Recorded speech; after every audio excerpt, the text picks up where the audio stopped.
The Nexus flagship moved through space with graceful purpose, its living metal hull pulsing with energy as it carried its precious cargo toward home.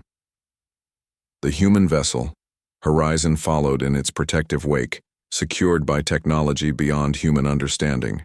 For 2 days they had traveled without incident, but the sense of foreboding grew stronger with each passing hour. Laurel stood on the observation deck, watching the stars streak by, her copper hair now adorned with small crystals that responded to her emotions glimmered in the starlight. The pressure in her mind had become a constant companion, neither painful nor pleasant, simply present. She had come to understand it as her awakening heritage, the gifts of her dual nature emerging after decades of suppression. Ember lay curled nearby his size, now that of a large horse, his wings folded against his body. The dragon had rarely left her side since their rescue, growing stronger. As the dampening effects of their captivity faded, he too sensed what was coming. Laurel turned as her mother entered the chamber. Queen Stella moved with fluid grace, her crown of living light shifting with her thoughts. She approached her daughter, placing a gentle hand on her shoulder. "They are coming, aren't they?" Laurel asked, knowing the answer before her mother spoke. "Yes," Stella confirmed. "Our sensors have detected multiple harvester vessels converging on our position. They will intercept us before we reach Nexus space." "How many?" 17, Stella said, her voice grave. "They have committed a significant portion of their fleet to this pursuit." Laurel closed her eyes briefly. The vision she had experienced 2 days ago had shown her this moment, the harvesters gathering for a final assault, desperate to capture her before she could reach the safety of the Nexus homeworld. "They fear what I represent," she said. Stella nodded. "They fear the prophecy. They fear the end of division, which would mean the end of their power. Their entire existence is built on exploitation, on seeing other beings as resources rather than kindred. Your very existence challenges that worldview." "What do we do now?" Laurel asked. Stella turned to look out at the stars. "Our fleet has been alerted. They are moving to intercept but may not arrive. In time, we have increased speed, but the human vessel limits how fast we can travel. We cannot abandon them." Laurel felt a flicker of admiration for her mother. Despite the danger, despite the importance of their mission, Stella refused to sacrifice the humans who had rescued her daughter. It spoke of a moral center that the harvesters lacked. The door to the observation deck slid open, admitting Paige Mason and Kira. The humans had adapted well to life aboard the Nexus vessel, learning its rhythms and technologies with impressive speed. They approached with expressions of concern. "We received word of the approaching harvester fleet," Paige said. "We want to help." Stella regarded the humans with respect. "Your offer is appreciated, Commander Whitfield, but this conflict is beyond your technological capabilities. The harvesters would destroy your vessel in moments." Mason stepped forward. "Then release us from tow. We can make our own way back to Earth. Your ship will move faster without us." "No," Laurel said firmly, surprising everyone, including herself. "We stay together." Her voice had taken on a resonant quality that filled the chamber. "The bridge does not divide, it unites." Ember raised his head, golden eyes fixing on Laurel. The dragon seemed pleased. As if she had passed some unspoken test, Stella studied her daughter with newfound wonder. "You begin to understand," she said softly. Laurel nodded, feeling certainty grow within her. "I saw it in my vision. All of us together. Humans, Nexus, Elven. It matters that we face this as one. The separation is the problem, not the solution. But how do we fight 17 harvester vessels?" Kira asked the practical question that hung in the air. "Our ship has minimal weapons, and even your advanced technology cannot overcome those odds." Ember rose to his feet, stretching his wings, which seemed larger now, nearly filling the space behind him. "There is another way," he said, his mental voice reaching all of them. "The reason the Celestial Guardian was bound to the bridge, the power that comes when divided becomes whole." He moved to stand before Laurel, his golden eyes meeting hers. "The time has come," he said privately to her mind. "Are you ready?" Laurel swallowed, her throat suddenly dry. "I don't know what to do." "You do," the dragon countered. "Trust yourself." Trust what awakens within you. Laurel closed her eyes, reaching for the pressure in her mind that had been building for days. Instead of resisting it, she embraced it, letting it flow through her consciousness. Her skin began to glow with inner light similar to her mother's but with a different quality, a blending of Nexus iridescence and elven vitality. When she opened her eyes, they shone with golden fire the same color as embers.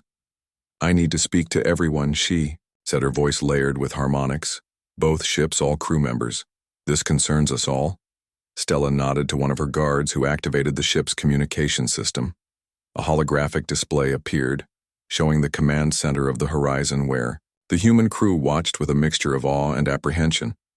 Laurel stepped forward, feeling knowledge rise within her that she had never been taught, words she had never learned yet, somehow new. "We face a moment of choice," she began, her voice carrying. "To both vessels. The harvesters come in force, seeking to prevent what they have always feared, the healing of ancient wounds, the reunification of kindred. They believe they fight to capture me, but in truth they fight against their own redemption." HFY gestured, and the holographic display changed, showing the approaching harvester fleet. Massive ships bristling with weapons moving in attack formation. "They will be upon us in 6 hours, she continued. "If we fight in conventional ways, many will die, and we may still fail. But there is another path, one foreseen by the Celestial Guardians. 1,000 generations ago." Ember moved to stand beside her, his form beginning to shimmer with energy. "I am the last guardian," he said, his mental voice reaching. "Everyone aboard both ships, I was created to protect the bridge, but also to complete the circle. When the time comes, I will fulfill my final purpose." "What purpose?" Mason asked, his voice coming clearly through the communication. Link Ember turned his golden gaze toward the human to become the way he answered. To transform from guardian to gateway. Laurel placed her hand on the dragon's neck, feeling the power building within him. Then she addressed the crews again. "I ask for your trust," she said, "for what comes next has never been attempted. It will require all of us working as one. The humans, the Nexus, my elven heritage, all 3 strands woven together." Page stepped forward. Commander Whitfield of Earth speaking for humanity. "We came this far together," she said. "We will see it through." Stella moved to stand on Laurel's other side. "Queen of the Nexus Dominion, mother to the bridge. The Nexus stands with you," she declared, her crown of light pulsing with determination. From the horizon, the human crew voiced their agreement. Some looked afraid, others resolute, but all were committed to the path they had chosen. For the next 6 hours, both ships buzzed with activity, following Laurel's instructions, guided by knowledge that flowed through her from some ancient source. Nexus engineers worked alongside human technicians, modifying systems, creating connections between the vessels.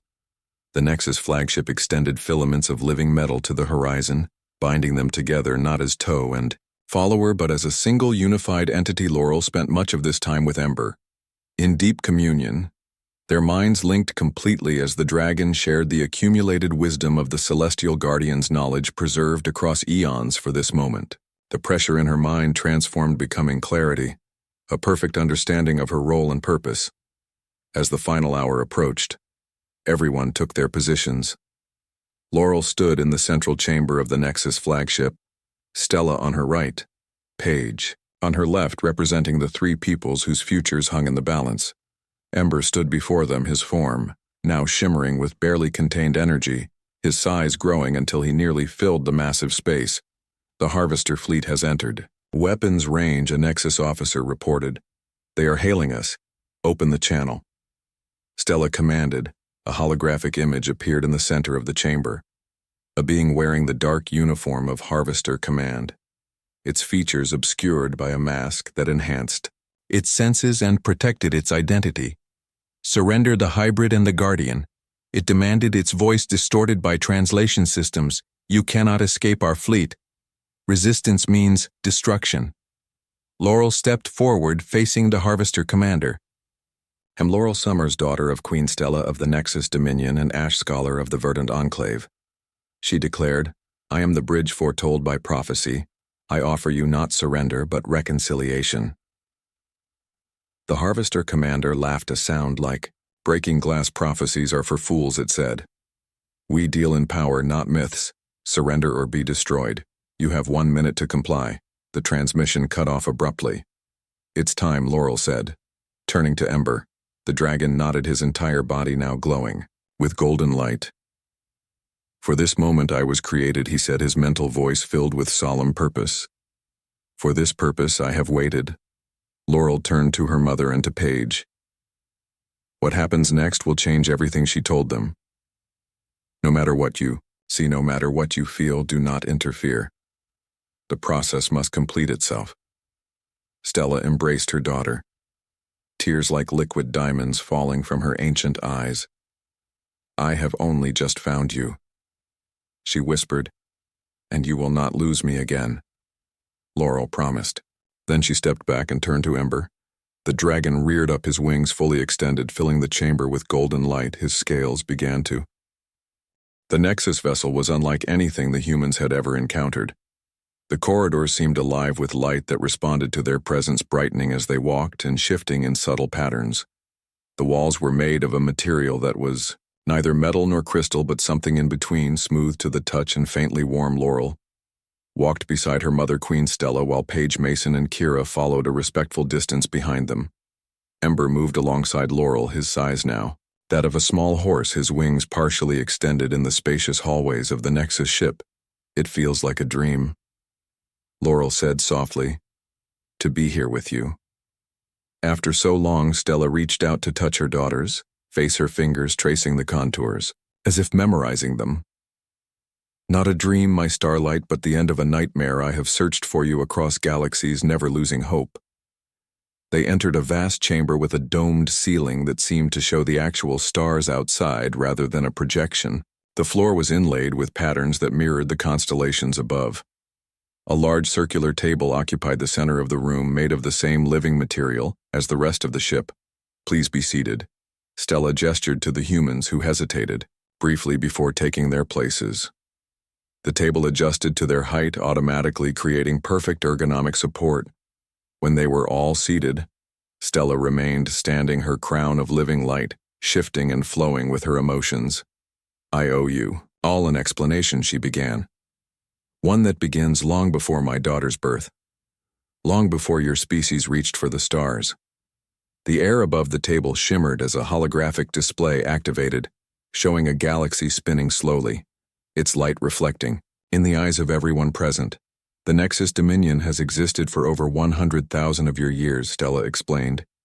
"We evolved in a star system far from here, achieving interstellar travel when your ancestors were still learning to use stone tools. Our civilization spread across many worlds, developing technologies that blend with life itself, rather than remaining separate from it." The display shifted, showing elegant ships and beautiful cities that seemed to grow from their environments, rather than being constructed. As we expanded, we encountered other species, some friendly, some hostile, some merely curious. We shared our knowledge with those who were ready, welcomed them into our community of worlds. But we also found dangerous beings who sought power above all else, who would use our technologies for conquest. A shadow passed over Stella's face. One such group broke away from our society, taking with them knowledge that should have remained protected. They became what you now know as the harvesters, consuming resources and lives with equal disregard. Laurel listened intently, learning the history of her mother's people, a history that was also partly her own. She felt Ember press against her legs, his warm presence comforting. As always, the harvesters became our greatest shame. Stella continued, "Our responsibility to contain. Since they came from us, we considered it our duty to stop them. But they were clever, hiding in the dark spaces between stars, taking what they needed, and disappearing before we could respond." Paige leaned forward. "So the harvesters are renegades from your own civilization?" she asked. Stella nodded. "They are what we might become without our ethical foundations, without our connection to life itself. They see other beings as resources to be exploited rather than as kindred spirits in a vast universe." "And how does Laurel fit into this?" Mason asked, his voice cautious but curious. Stella turned to her daughter, her expression softening. 5 decades ago, we discovered something unprecedented. A world where descendants of our own people had been living in isolation for millennia after a scout ship crashed. Their evolution had taken a fascinating turn, developing what appeared to be magical abilities, but were actually expressions of our own technologies embedded in their cellular structure. They had become the elves of the Verdant Enclave, the harvester ship we were rescued from. Laurel said quietly, "It was near my homeworld." "Yes," Stella confirmed. "They discovered the elven world shortly after we did. But while we observed from a distance, respecting their independent development, the harvesters saw opportunity. Their scientists theorized that a hybrid child, one born of Nexus and elven bloodlines, might possess unique abilities valuable to their research, and that child was me." Laurel said, the pieces finally coming together. Stella placed her hand over her daughter's. "I had gone to the elven world in disguise as a researcher studying their culture. I met a man there, an elven scholar named Ash. We fell in love." She smiled at the memory. He was brilliant, kind. His mind opened to possibilities beyond his forest home. When he learned of my true nature, he was not afraid but fascinated. Our union was unprecedented but filled with joy. And then I was born, Laurel whispered. "Yes," Stella said, her eyes bright with unshed tears. "But our joy was short-lived. Our intelligence discovered that harvester agents had infiltrated the elven world, seeking the very child we had created. You were in danger before you even drew your first breath to protect you," Stella continued. "I made the most painful decision of my existence. I gave you to Diane, the elven matriarch and Ash's sister, to raise as her own. I placed a dampening field around you to hide your true nature and left a guardian to watch over you." She looked at Ember, whose golden eyes reflected the starlight from above. Ember Laurel turned to the dragon in surprise. "You were sent to protect me. I was created for you," the dragon replied, his mental voice filling the chamber. "I am bound to your bloodline." A living key sealed until the time was right. Kira, who had remained silent during the explanation, finally spoke. "A biological construct," she said, with professional admiration, "a guardian encoded to respond to specific genetic markers. More than that," Stella said, "Ember is the last of the celestial guardians, beings of pure energy given physical form. They were ancient when my civilization was young. We believed them extinct until our scientists found a way to recreate one using genetic memory and quantum entanglement. He was created to protect Laurel, but also to serve a greater purpose." Paige, who had been listening intently, leaned forward. "And what is that purpose exactly?" Before Stella could answer, the ship trembled slightly. A subtle vibration passed through the floor. Stella frowned, her crown of light pulsing faster. One of her guards approached, whispering something in her ear. "Are being followed," she announced. Her expression became grave. "3 harvester vessels have entered this system. They are moving to surround us." The humans tensed. Mason reaching instinctively for a weapon that wasn't there. "We should return to our ship," he said. "We have protocols for hostile encounters." "That would be unwise," Stella replied. "Your vessel, though brave, would not survive a direct confrontation with harvester ships. The Nexus vessel can protect you, but we must act quickly." She turned to Laurel. "It seems our reunion has drawn unwanted attention. The harvesters still want what they believe you represent. What do I represent?" Laurel asked the question that had burned within her throughout her captivity. "Why am I so important to them?" Stella and Ember exchanged a glance before the Queen spoke. "The harvesters believe you are the key to unlocking the genetic memory of the Nexus Dominion.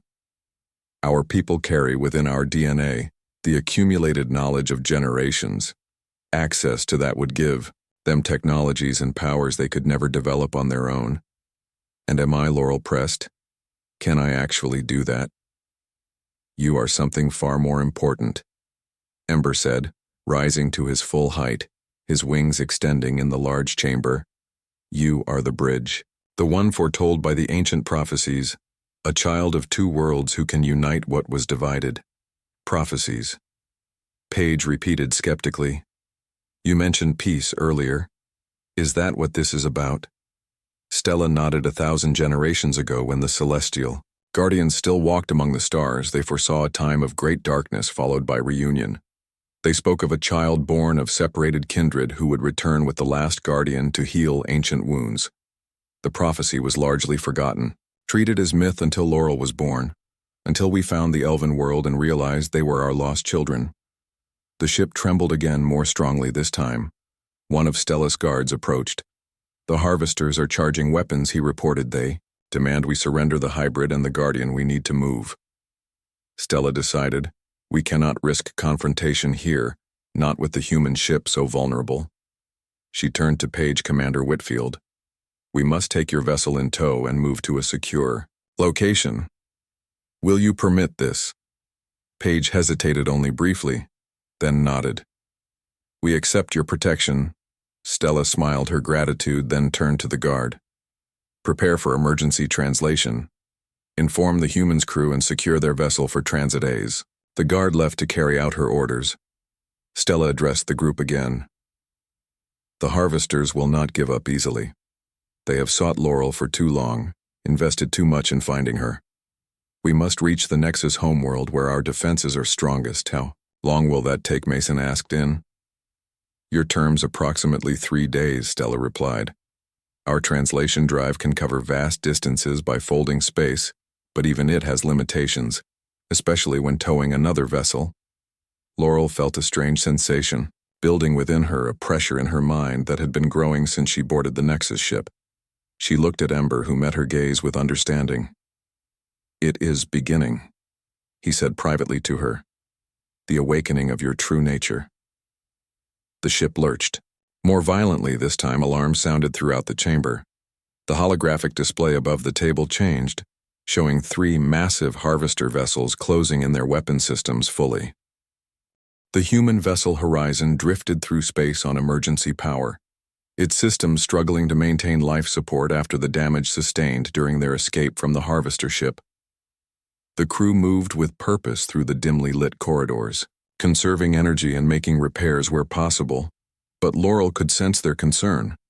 She sat in the medical bay watching as Paige Whitfield, the commander who had led the rescue mission, lay unconscious on a treatment bed.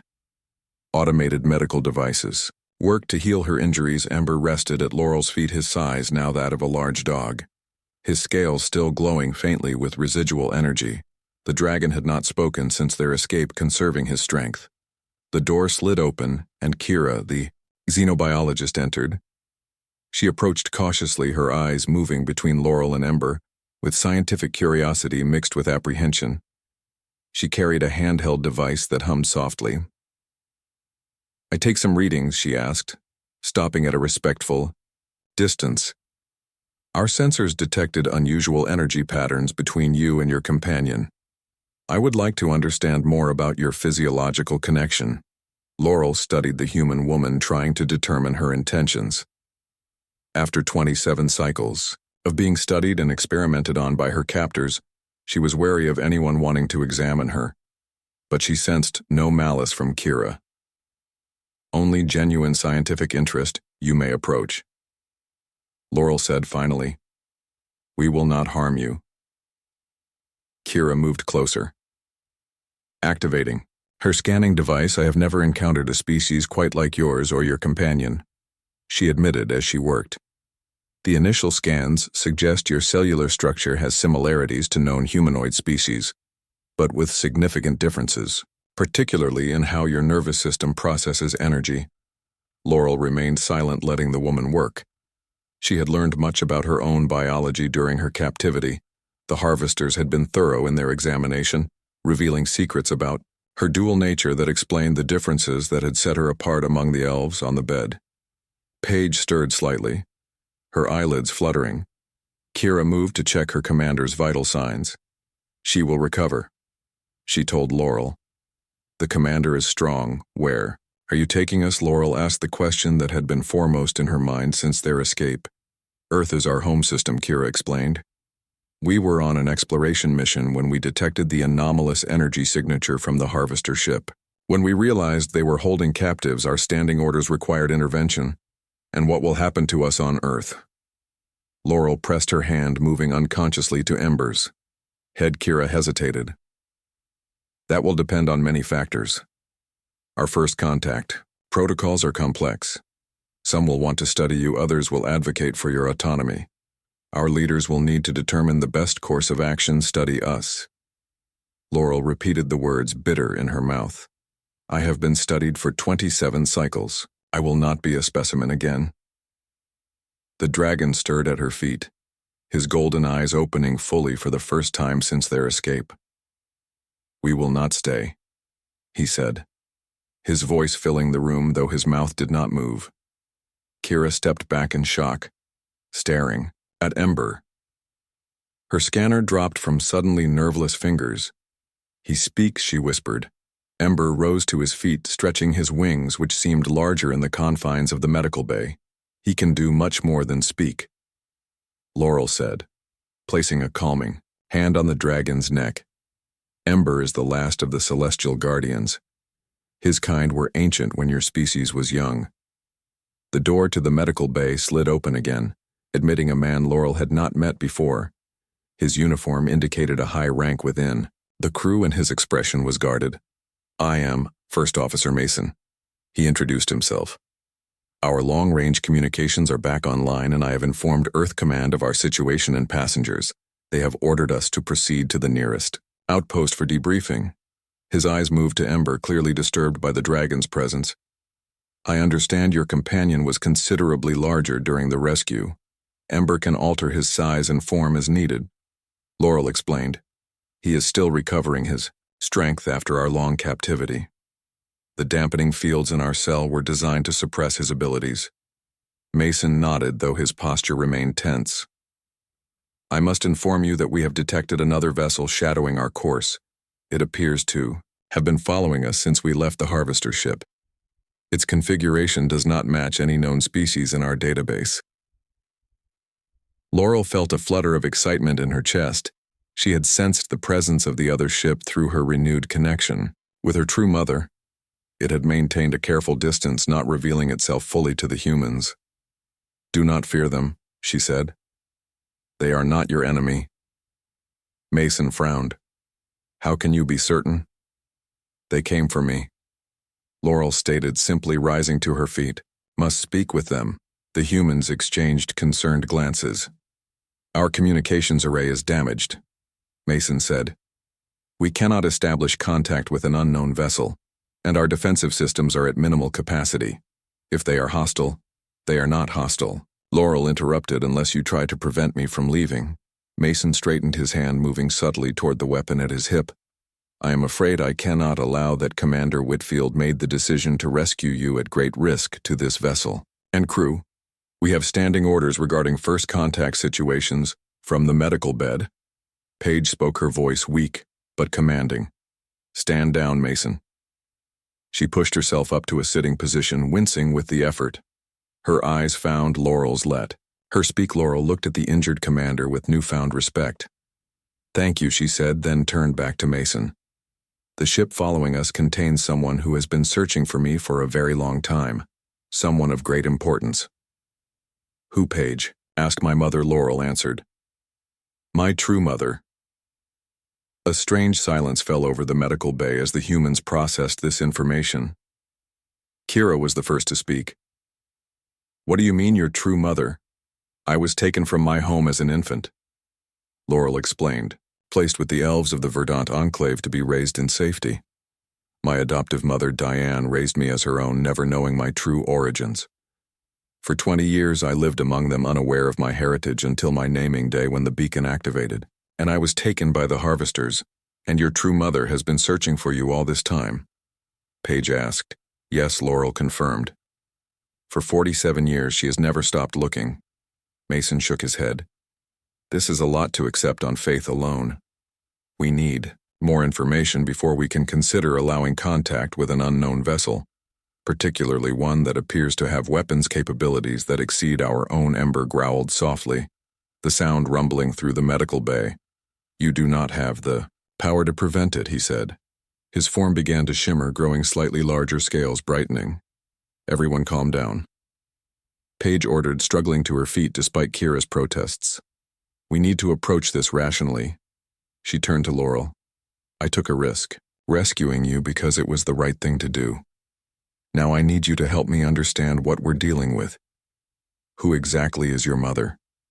Laurel hesitated, unsure how much to reveal. The humans had saved her, but their reaction to the truth might endanger everything. "I cannot explain fully. Not yet, but I can show you." She turned to Ember. "Are you strong enough?" The dragon nodded. "I have regained sufficient strength." Laurel placed both hands on Ember's head, closing her eyes. Their connection flared, brightening the room with golden light. When she opened her eyes again, they glowed with inner fire. "I will show you," she said, but her voice had changed, becoming layered with another deeper, more resonant tone. The air in the medical bay shimmered as a holographic projection formed between them. A figure took shape, tall and elegant, with the same iridescent skin as Laurel, but crowned with what appeared to be living light that flowed and shifted like a diadem of stars. Her eyes were like Laurel's, but ancient, with vertical pupils that seemed to see through time itself. "I am Stella, Queen of the Nexus Dominion." The projection spoke. "I thank you, humans of Earth, for saving my daughter. But now she must return to her rightful place." Mason paled, visibly. "The Nexus Dominion." He whispered the name, clearly holding significance for him. The holographic queen turned her gaze to him. "You know of us, then?" "The Nexus Dominion has been observed at the edges of known space." Paige explained, her voice steady despite her obvious shock. "They are considered a myth by many, but our deep space probes have recorded evidence of advanced civilizations beyond the Orion. Army people have watched your development from afar." Stella said, "We have kept our distance, allowing your species to grow without interference. But circumstances have changed. My daughter was stolen from me as an infant by those who feared what her existence represented, a bridge between our worlds."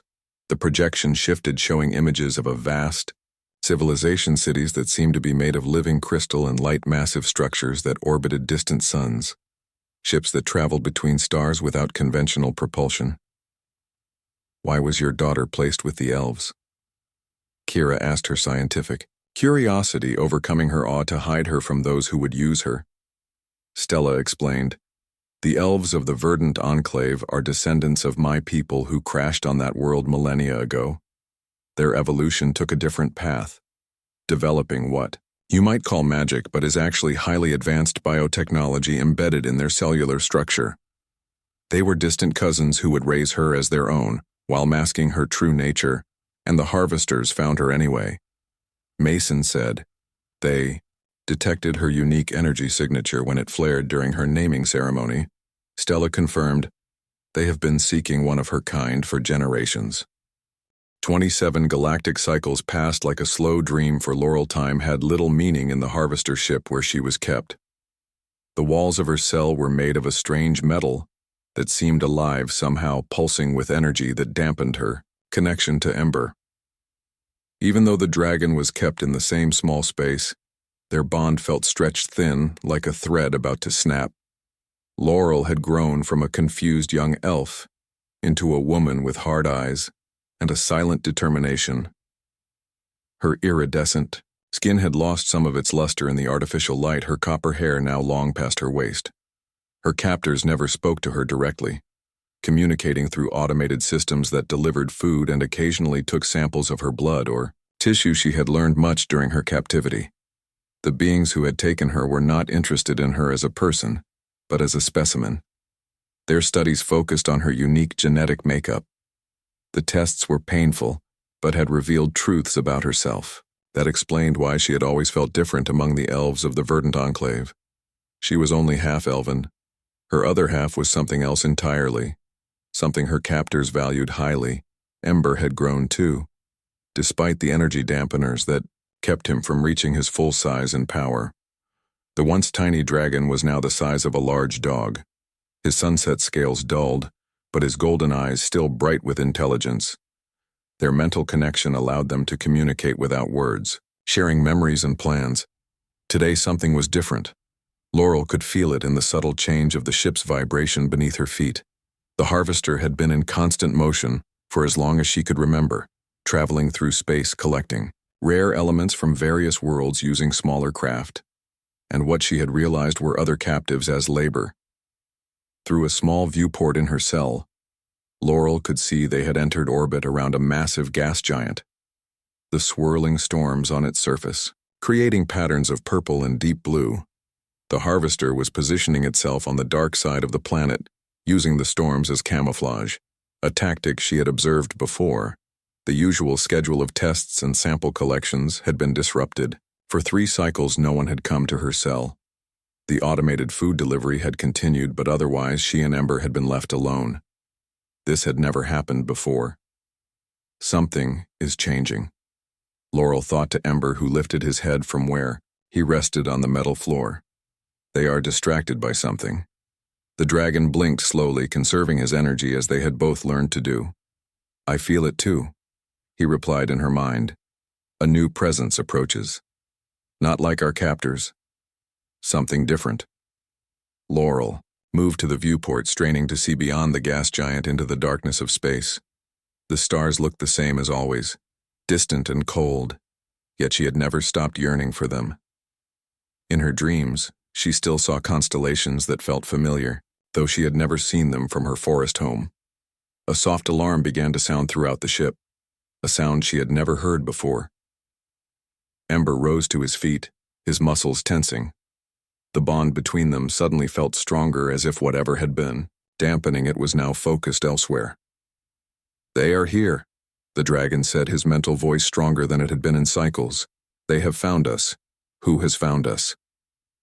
Laurel asked, her heart beating faster with a hope she had not allowed herself to feel. In many years, the answering voice in her mind was not Ember's.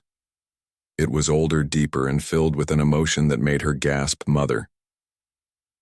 The word echoed in her consciousness, bringing with it flashes of memory. Not of Diane, the elven matriarch, but of someone else. Someone with eyes like hers, skin that shimmered with the same iridescence, and a crown of living light. Before Laurel could process this revelation, the ship shuddered violently. The lights in her cell flickered, then dimmed to emergency levels. The ever-present hum of energy in the walls faltered. For the first time in 27 cycles, the dampening field weakened. Ember roared a sound that had been impossible for him to make before his body began to glow from within, scales brightening to their true vibrant color. Now, Laurel, he commanded, reach out while the field is down. Call to her. Laurel closed her eyes and focused on the presence she had felt, the voice that had called her child. She pushed her consciousness outward past the walls of her cell, beyond the harvester ship, and into the void of space. She called not with words, but with the essence of who she was. The response was immediate and overwhelming. A wave of power and emotion crashed into her mind, images and feelings, too complex to fully comprehend. The presence was searching for her, had been searching for decades, never giving up, and now it had found her. The ship rocked again, more violently this time. Alarms blared throughout the structure. Laurel could hear sounds of panic, distant shouting, and the thunder of running feet. Her captors were afraid. A new sound joined the chaos, the screech of metal being forced apart. Laurel turned toward the door of her cell as it began to glow red at the edges.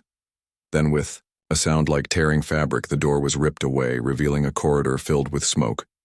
3 figures stood in the opening, wearing suits that covered them completely, with helmets that hid their faces. They carried weapons Laurel had never seen before, glowing with energy that made her skin tingle. One of the figures stepped forward and spoke. The translation device in their helmet converting their words to a language Laurel could understand. We are from Earth. Exploration vessel. Horizon. We detected your distress signal. Are you able to move? Laurel hesitated, looking at Ember. The dragon nodded slightly, giving her permission to trust these strangers. Yes, she said, her voice rough from disuse. This is my companion. We must stay together. Lead figure seemed to hesitate, looking at the dragon with obvious surprise, but then nodded. We need to move quickly. The harvester security systems are rebooting, and we have multiple hostiles converging on this section. Laurel stepped forward, feeling strange to move beyond the confines of her cell. Ember followed, staying close to her side. His presence gave her strength as they moved into the corridor. The three rescuers formed a protective formation around them, one leading two, guarding their rear. The harvester ship was massive, much larger than Laurel had realized from her limited perspective in captivity. They moved through corridors that seemed to stretch endlessly, passing other cells, some empty, some containing beings of species she did not recognize. Most appeared unconscious or in some kind of stasis. The leader of the rescue team, a woman named Paige, according to the others, stopped at an intersection, checking a device on her wrist. "We need to hurry," she said. "The primary docking bay has been compromised. We need to reach the secondary extraction point on level 4. They moved faster now. Laurel struggling to keep pace after so many years of confinement, Ember stayed close, his strength seeming to grow with every step away from the dampening field of her cell. His scales were now glowing brightly, providing additional light in the dimmed corridors. They encountered the first of their opponents at a security checkpoint. 4 beings dressed in the dark uniforms of the Harvester Guards. Their faces were hidden behind masks, but their movements were quick and coordinated. The firefight was brief but intense. Energy weapons discharged, creating flashes of light that temporarily blinded Laurel. She felt Ember press against, her legs pushing her behind a metal barrier for protection. The sound was deafening, but when it ended, all 4 guards were down, and the rescue team was urging them forward again. One of the rescuers had been hit. The suit on their arm was damaged, revealing human skin beneath scorched and bleeding. The injured rescuer waved off concern. "We need to keep moving," they insisted. "Our window is closing." They descended through the ship, using maintenance shafts to avoid the main corridors where Harvester security would be heaviest. Laurel could feel the ship changing around them, power fluctuating, systems failing. The attack was not limited to the rescue team. Something larger was happening. "Are there others like me here?" Laurel asked as they paused, at a sealed doorway, waiting for one of the team to override its controls. The leader, Paige, looked at her. "You were the source of the anomalous signal. We detected your neural pattern. It was unlike anything we've seen before. Almost like 2 minds intertwined." She gestured to Ember. "Your connection to this creature created a unique energy signature that our sensors could detect." The sealed door slid open, revealing a hangar bay smaller than the main docking area, but large enough to hold the shuttlecraft, waiting for them. Its engines were already running, ramp extended. They were halfway across the open space when Harvester reinforcements arrived. A dozen guards poured into the hangar from multiple entrances. Energy weapons fired, creating a deadly crossfire. The rescue team returned fire, pushing Laurel and Ember toward the shuttle. "Go," Paige shouted, firing continuously to provide cover. "Well, hold them off." Laurel ran, Ember keeping pace beside her. She reached the ramp of the shuttle, turning back to see the rescue team retreating under heavy fire. One of them fell, then another. Paige was the last, still standing, still firing as she backed toward the shuttle. A blast caught her in the leg, sending her sprawling halfway between the shuttle and the advancing guards. Laurel felt a surge of power from Ember, stronger than anything she had experienced since their capture. Their bond suddenly clear and unobstructed. The dragon looked at her, his golden eyes glowing with purpose. "Stay here," he commanded. Then, before she could protest, he leapt forward. His body began to change, growing larger, wings extending.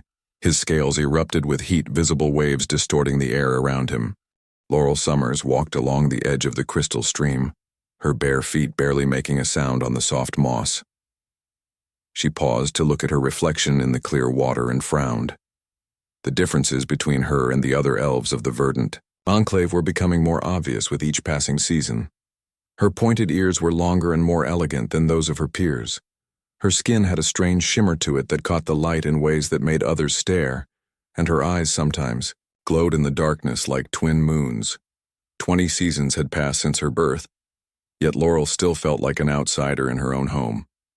The daughter of matriarch Diane was expected to be perfect, to embody all the traditions and values of their people. But Laurel dreamed of things beyond their forest realm. She dreamed of stars she had never seen and worlds she could not name. A small chirp from her shoulder made her smile. Ember, her dragon companion, nuzzled against her neck, his warm scales a comforting presence. The tiny dragon was barely larger than a house cat with scales the color of sunset and eyes that held wisdom beyond his years. He had chosen Laurel when he hatched, refusing to bond with any other elf, despite traditions that said dragon companions were meant for the warrior class, not future leaders. Mother says I must prepare for the ceremony tonight, Laurel whispered to Ember, her voice melodic and soft. The naming day ritual would mark her official entry into adulthood and begin her formal training to one day take her mother's place as leader of their people. Ember chirped again and unfurled his small wings, stretching them in the dappled sunlight that filtered through the ancient trees. The dragon seemed restless, today more so than usual. His golden eyes kept darting to the sky, visible in patches between the massive canopy of leaves. We should return to the central grove, Laurel said, picking up the basket of herbs she had been sent to gather. The preparation, rituals would take hours, and her mother would be displeased if she was late again. The path back to the elven settlement wound through trees so tall and wide that it would take 10 elves joining hands to circle their trunks. The verdant enclave had existed in harmony with the forest for as long as their histories recorded. Their homes were grown, not built, using ancient magic to encourage the trees to form chambers and walkways high above the forest floor. Elves moved gracefully along suspended bridges and spiral staircases crafted from living wood, acknowledging Laurel with respectful nods, though she noticed how their eyes lingered on her unusual features. She had overheard the whispers since childhood, how some believed she was touched by the old magic while others wondered if her differences were an omen of change to come. Matriarch Diane was waiting in the central chamber of their home, a massive hollowed oak tree, whose inner walls were lined with shelves of ancient texts and glowing crystals. Her mother was tall and regal with the traditional copper hair of the ruling line, though hers was now streaked with silver. Her face remained youthful, as was common for elves who could live for centuries, but her eyes held the weight of responsibility. "You are late again," Diane said, though there was no anger in her voice, only resignation. "The ritual herbs should have been collected at dawn when their power is strongest. I went to the far pools," Laurel explained. "The moonflowers are more potent there." Diane sighed and gestured to a carved wooden table where various bottles and bowls were arranged. The naming day ritual was sacred and complex. Each component symbolized an aspect of adulthood that Laurel would embrace, a responsibility she would accept. Ember hopped from Laurel's shoulder to a perch near the window, his attention still fixed on the sky outside. The dragon had grown increasingly agitated as the day progressed, making small sounds of distress that only Laurel seemed to notice. While Diane began grinding herbs in a mortar, Laurel moved to her companion, stroking his scales gently. "What's wrong, little one?" she asked softly. "Do you sense something?" The dragon turned to her, his golden eyes meeting hers, and for a moment, Laurel felt a strange sensation of pulling toward the stars visible through the window. The feeling was so strong it made her gasp, drawing her mother's attention. "Is everything all right?" Diane asked, her brow furrowed with concern. Laurel answered, quickly, though the strange feeling lingered like an echo. "Everything is fine." As the sun began to set, the elven settlement came alive with preparations for the naming ceremony. Lanterns crafted from luminescent plants were hung throughout the trees, casting a soft glow over the pathways. Musicians practiced ancient melodies on instruments carved from sacred wood and bone. The air was filled with the scent of ceremonial incense and cooking food. In her chamber, Laurel was being prepared by attendants. Her copper hair was braided with tiny white flowers and small crystals that caught the light.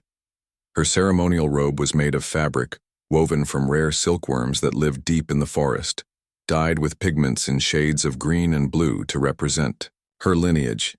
Ember refused to leave her side even when the attendants tried to shoo him away. Dragon companions were not typically present for the naming ceremony, but Laurel insisted he remain. The small dragon had grown increasingly restless as night approached, his scales seeming to glow with an inner heat. The 3 moons of their world began their ascent into the night sky. Their alignment, a rare event that occurred only once every 1,000 years, was the reason Laurel's naming ceremony had been scheduled for this particular night. The elven elders believed that such celestial convergences amplified their connection to the ancient magics. From her window, Laurel could see elves gathering in the central grove. The space had been prepared, with a circle of glowing stones and an altar of living wood at its center.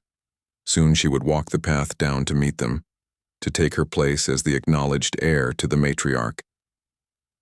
A strange humming sound began to fill the air, so subtle at first that Laurel thought she was imagining it. But Ember heard it too, his head tilting as if listening to a voice only he could hear. The humming grew stronger, vibrating through the wooden floors and walls. Mother Laurel called out suddenly, alarmed. "Something is happening." Diane rushed into the chamber, her expression shifting from annoyance to concern, as she too felt the strange vibration. Everything in the room began to tremble. Leaves falling from decorative branches, crystals tinkling against each other. Laurel pointed to the sky visible through her window. The three moons perfectly aligned were now casting a beam of combined light directly into her chamber. The light seemed almost solid, a pathway connecting the moons to where she stood. Ember spread his wings and leapt into the air, hovering at eye level with Laurel. His scales were now glowing brightly, pulsing with energy that matched the humming sound. From his mouth came a small object that he had apparently been carrying hidden somewhere within his body. It floated between them, a metallic disc, no larger than her palm, with strange symbols etched into its surface. "What is that?" Diane asked, her voice barely above a whisper as she reached toward the object. Before Laurel's mother could touch the disc, it began to spin rapidly, the symbols lighting up one by one. The humming sound intensified, becoming almost painful. Laurel felt her feet leaving the floor, her body lifting into the moonlight that now filled the chamber completely. "Mother," she cried out, reaching for Diane, but the distance between them seemed to grow impossibly fast. Diane lunged forward, her fingers brushing against Laurel's but unable to grasp her. The last thing Laurel saw was her mother's face, twisted in horror and fear. Then everything around her disappeared in a flash of blinding light. The moonlight beam vanished as suddenly as it had appeared, leaving Diane's chamber empty except for scorch marks on the wooden floor and the strange metallic disc, now inert and pulsing with fading energy. Ember and Laurel were gone without a trace, as if they had never existed at all. The elves searched for days, then weeks, then months. Their strongest tracker mages followed every possible trail. Their most powerful seers looked into the past and future for any sign of the matriarch's daughter. But it was as if Laurel had been erased from the world itself, leaving only memories and the grief of a mother who had lost her only child. What none of them could know was that Laurel was no longer on their world at all. The disc had been a beacon activated by her unique genetic signature, a signature that was only half elven, half something else entirely. The beacon had called to those who had been searching for her for 20 years. Somewhere far beyond the stars, Laurel Summers, the elf who was not truly an elf, opened her eyes to a new reality. Ember still clutched tightly in her arms. Both of them prisoners aboard a massive harvester ship, their journey and true destiny only beginning.